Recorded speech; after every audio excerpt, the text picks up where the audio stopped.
আসসালামু আলাইকুম প্রিয় বন্ধুগণ, আপনাদের জন্য আজকে আবার নতুন আরেকটি ভিডিও নিয়ে আসলাম। আজকের ভিডিওটি হচ্ছে টয়লেটের রিং বা আমরা গ্রাম্য ভাষায় পাট বলে থাকি, এগুলো কিভাবে বসানো হয়।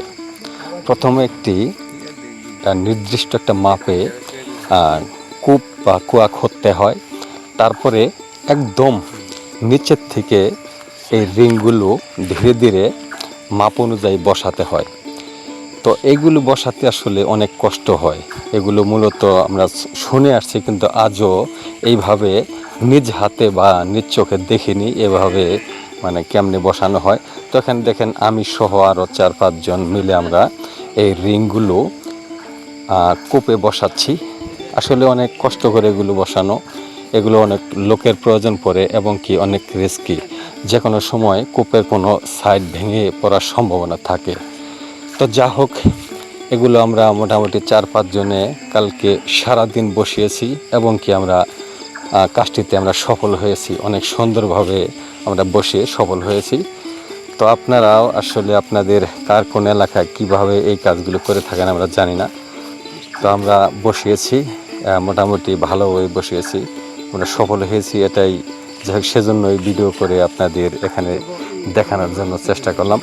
তো আপনারা এই ভিডিওটি সম্পূর্ণ দেখেন এবং কি দেখে কমেন্টস করবেন যে আপনাদের কার কোন এলাকায় কিভাবে আপনারা এই টয়লেটের রিং বা পাটগুলো বসান। গ্রাম্য এলাকায় বা শহরে এখন বর্তমানে বিভিন্ন হাউস সিস্টেম করা হয়, ইট বালি দিয়ে, মূলত সিমেন্ট দিয়ে একদম গেথে টাঙ্কি সিস্টেমের করে মানে এগুলো রাখা হয়। কিন্তু আমাদের গ্রাম এলাকায় এখনও ওইভাবে করা হয় না। উপরে একটি রিং বা ঢাকনা দিয়ে রাখা হয় এবং কি যেখানে মাটি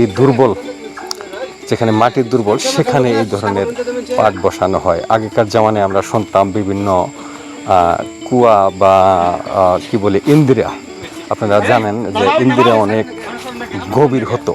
সেগুলো একদম নিচে থেকে এভাবে পাট বসিয়ে তারপরে সিমেন্ট এবং কি বালি দিয়ে একদম সেগুলো নিচের থেকে করে আসা হতো, মানে যেভাবে ইটের গাঁথনি দেওয়া হয় সেভাবে গাঁথনি করে উপরের দিকে তোলা হতো।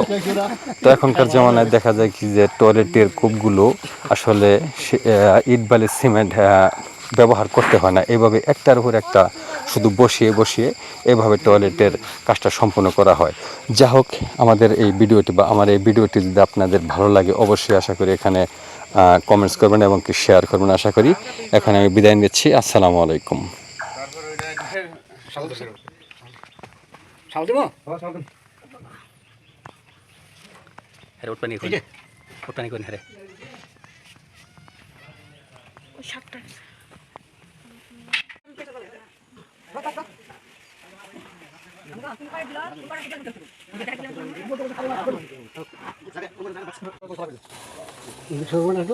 না মেলা